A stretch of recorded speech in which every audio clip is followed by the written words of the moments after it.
Before the 1939 season, USC end John Stonebraker moved 300-pound ice blocks, and later helped the Trojans finish 8-2 and win a national championship. Stonebraker played end for the USC Trojans. In 1938, USC described him as one of its outstanding pass receivers. That was the player behind the unusual preparation. Before the 1939 season began, he worked moving ice blocks weighing 300 pounds each. That equals about 140 kilograms per block. The account records the task as preparation, but gives no precise explanation of the physical benefit intended. During the season, one measurable receiving moment came against rival California.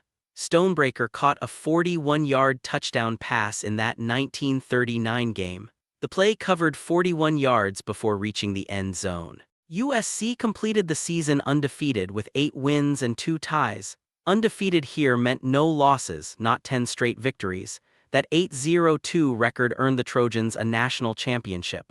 At USC, his preparation included an object far heavier than a football could possibly be.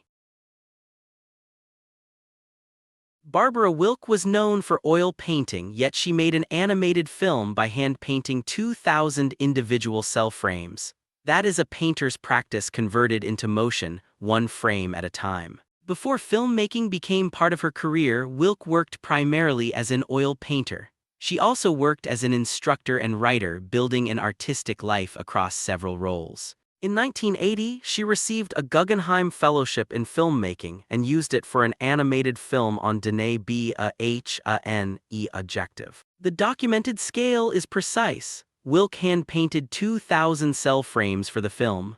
Each frame was part of the animation, so the project required painting across an entire sequence. Her path into this project was already visible in He/She, an animated film released in 1975 and later shown at a women's film festival.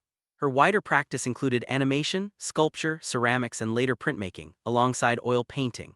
The Diné Bahaneʼ objective film marks a concrete meeting point between painted surfaces and moving images. The work links Wilk's studio practice to filmmaking without leaving painting behind.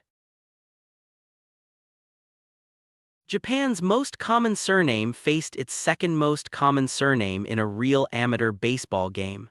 Sato defeated Suzuki by a score of 4-2. The names were not team nicknames. Sato is Japan's most common surname and Suzuki is the second most common. Those national rankings supplied the two sides for this single amateur event. The teams were assembled through applications, not family selection. 90 people applied to play, 47 chose Sato while 43 chose Suzuki. Organizers then selected 15 players for each team, so both sides entered with equal rosters. The match took place on March 9, 2025 at Agex Sano Yakujo in Sano, Tochigi. It was an amateur 7-inning game, a shorter format than a standard 9-inning baseball game. Players also used a hard rubber ball instead of a regular baseball. When the final score settled, the Sato team had 4 runs and the Suzuki team had 2. Ryuji Sato, a firefighter from Nagareyama in Chiba Prefecture, received the match's MVP honor. Ferry Torres kept the crocodiles he performed with in an enclosure next door to his home. His unusual workplace was separated from his living space by only that neighboring enclosure. Torres grew up around circus performers and animals. His family life was tied to the circus. His father bought Circus Hopla and renamed it Circus Franklin in 1980. He began his circus career working with Kara Kovac, a performer who worked with reptiles. Crocodiles were his primary act, but they were part of a much larger collection. He also owned macaws, iguanas, monitor lizards, snakes, scorpions, and tarantulas. His collection included birds, reptiles, scorpions, tarantulas, and other animals, not just crocodiles. The crocodiles remained his main specialty. He toured across the Netherlands and the Ivory Coast. Later, he performed educational shows, keeping animals at the center of his public work. Before his death, his animals were sent to sanctuaries across Europe. In the months leading to his death, they moved from his collection to sanctuaries across the continent. Axes, chains, nails, padlocks, spikes, and wrenches became parts of Melvin Edwards's abstract wall sculptures. Their series title, Lynch Fragments, invokes lynching in the United States. Edwards began the series in 1963 while experimenting with small welded metal reliefs.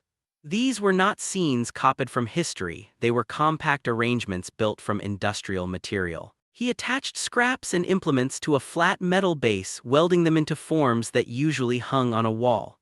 Chains, spikes, nails, barbed wire, scissors, axes, and wrenches could remain recognizable while their arrangement became abstract. The project expanded far beyond an experiment. It reached around 300 small sculptures. Edwards made them across his career, pausing at times and later returning to the series with new works. Each fragment therefore works in two ways. Its welded objects create a visual composition, while the series' title and selected titles connect the works to African American history and struggles against racial violence. Edwards described them as metaphors for violence against Black people and resistance to it, not depictions of one specific historical scene. A concert scene in a dream, staged before a huge glowing clothes hanger, became the starting point for Squarepusher's band Shobaleader One. Squarepusher turned that dream into the concept behind his 2008 album Just a Souvenir. The album recreated the dream concert rather than documenting a real performance. Its central image was the band performing beneath that enormous illuminated hangar. The imagined stage gained a real-world path when four musicians contacted him about forming a band: Strobe Nazard, Sten Timech, Argnushin, and Company Laser. The four had backgrounds in metal and R&B. Impressed by their perseverance, Squarepusher met the four musicians and formed Shobaleader One, a 5-member group. The group now had 5 members, Squarepusher and the 4 musicians who had contacted him.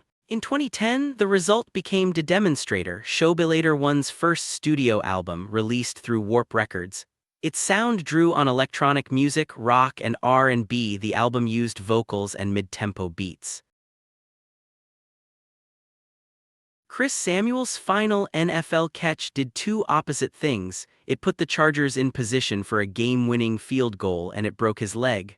The 29-yard play was also the last time he played professional football. Samuels had only just reached the league. San Diego selected him with the final pick of the 1991 NFL Draft in the 12th round. He made his debut in Week 9 and appeared in only 3 games. In his third game against the New Orleans Saints, the Chargers needed a late gain. Near the end of the fourth quarter, Samuels caught a pass and covered 29 yards. He broke his leg while making that reception. That catch moved the Chargers close enough to set up the winning field goal. The kick completed an upset over New Orleans, turning Samuels' reception into the decisive play of the game. But the football result could not separate from the personal cost. The broken leg kept him out for the rest of the season, and the Chargers released him before 1992 began. After 3 NFL games, his career was over. Japanese voice actress Nina Hanamiya also taught herself to read and write Egyptian hieroglyphs, an ancient skill far outside her anime work. Her connection to the subject began in childhood. Ancient Egypt held her interest long before her professional voice acting career took shape. She is from Osaka Prefecture. Rather than simply admiring the civilization, Hanamiya pursued its writing system independently. She learned both to read and to write Egyptian hieroglyphs entirely on her own. The available account does not identify her books, teachers, or study period. That self-directed interest existed alongside a modern performance path. Hanamiya pursued voice acting and was chosen to voice Kazue Automune. The character belongs to the Hasanasura Girls High School Idol Club project. Her route into that project followed voice acting training and an audition with the talent agency Ayani Production. Her interests also include a formal Japanese floral discipline. Hanamiya holds a license as an Ikebana instructor. That places flower arrangement beside hieroglyphic study and voice performance in her documented skills.